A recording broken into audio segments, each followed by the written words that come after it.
Tom in Davis, California writes to me, and don't worry, I ain't gonna play the piano because I don't know how to play the piano. But isn't this a cool setup? This is great. I love this. There's the C24.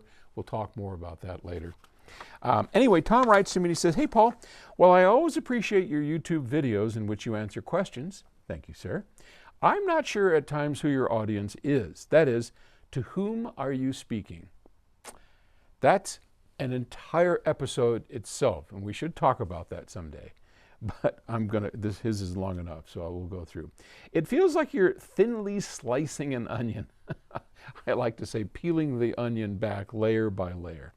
"For instance, I live in a 2-story home on the West Coast in California, and I wanted to have great music without spending the rest of my life on the audio addiction train." Good luck. That train sailed for me a long time ago. Or left the station. Trains don't sail. Okay. "I ended up with a pair of Dolly Epicon 6 speakers and Aesthetics Mimas integrated amp."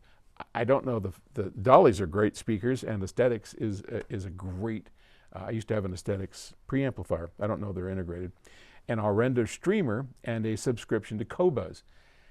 Hate to tell you, Tom, but that's pretty dang audiophile any way you slice that onion. Okay, anyway, it's pretty amazing, I would hope, and shot me into the lower end of hi-fi, which is where I will stay. "Paul, at what price glory?" "I can be married or I can be right," something I used to remind my male patients when I was a practicing psychologist. "Can I tell when there is a crossover point? Nope. I am brought to tears by the system I have, and I am a happy guy." I love that note. What a wonderful note.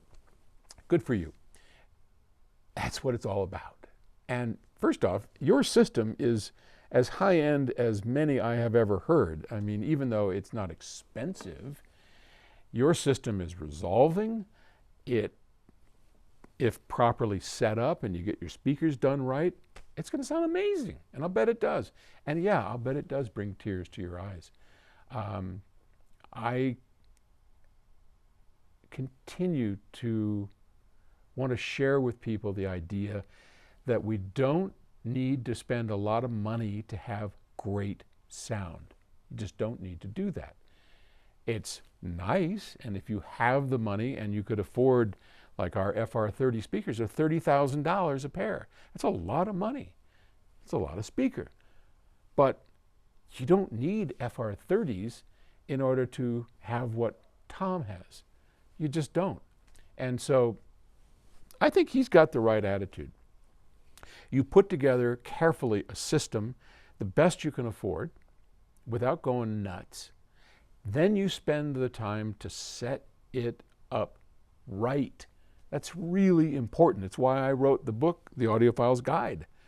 I mean, I just wanted to help people set their systems up and get the most out of it. So he didn't really have much of a question in there, but I thought it was a great one to read because there's a lot of unpacking to do with that and how we feel about our systems and his feeling like he's on the lower end of high-end audio. Well, that's one view.